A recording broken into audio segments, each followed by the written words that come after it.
Dans cette vidéo, je vais vous montrer comment utiliser la fonction de logique invisible sur Documate afin de mettre en place des logiques plus complexes dans vos questionnaires. Par exemple, nous avons vu dans une vidéo précédente comment mettre en place de la logique afin de faire apparaître ou disparaître une question ou une page en fonction d'une seule condition. La logique invisible va vous permettre d'additionner plusieurs conditions à des fins de logique invisible, donc de faire apparaître ou non une page ou une question, encore une fois. Prenons l'exemple de ce questionnaire pour la préparation d'une mise en demeure en recouvrement. Je veux d'abord poser quelques questions préliminaires à mon utilisateur afin de filtrer si ce questionnaire convient à sa situation ou s'il ne lui convient pas. Ainsi, je vais demander à l'utilisateur quelle est la nature du défaut reproché au destinataire, si le destinataire a sa résidence principale au Québec, oui ou non, et à combien de jours remonte le dernier appel de paiement au client en défaut. Je veux permettre à l'utilisateur de poursuivre dans ce questionnaire uniquement si la nature du défaut constitue des factures impayées et que la résidence principale du destinataire est au Québec, donc oui, et si le nombre de jours du dernier appel est supérieur à 10 jours. Pour ce faire, je vais donc mettre en place une logique à cette page. Je vais donc ajouter une nouvelle page pour ajouter ma question de logique invisible. Donc, en cliquant dans les options avancées, et je vais créer une nouvelle variable qui ne sera pas visible à l'utilisateur qui remplit ce questionnaire. Je vais appeler cette variable éligible.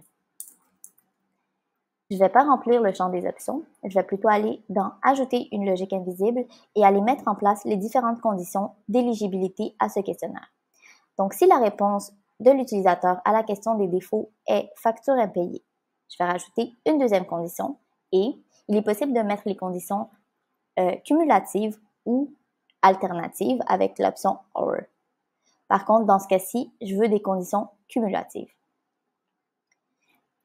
Ainsi, si le destinataire en défaut de la mise en demeure est au Québec, donc que la réponse de l'utilisateur est oui, et encore la troisième condition, que le nombre de jours de délai est supérieur ou égal à 10 jours, par conséquent, l'utilisateur sera donc éligible, oui, à ce questionnaire. Autrement, l'utilisateur ne sera pas éligible à ce questionnaire.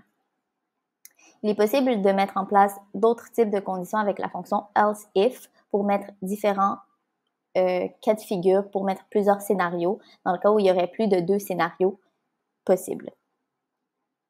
Par conséquent, j'ai mis en place une autre page dans mon questionnaire qui indiquerait à l'utilisateur qui n'est pas éligible qu'il ne peut pas poursuivre dans ce questionnaire et qu'il doit plutôt contacter l'adresse courriel de ma firme, par exemple.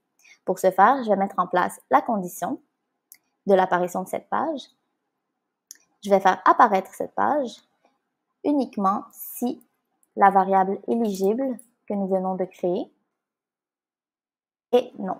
Donc, dans le cas où l'utilisateur n'est pas éligible, cette page apparaîtrait. Il s'agit d'une kick-out page, donc une page qui ne permettrait pas à l'utilisateur de continuer dans le questionnaire, donc qui le bloquerait à cette page. Allons maintenant voir comment cela se manifesterait dans le questionnaire du point de vue de l'utilisateur. Disons que je suis un utilisateur cherchant à générer une mise en demeure à partir de ce questionnaire. J'aurais donc à répondre à des questions préliminaires.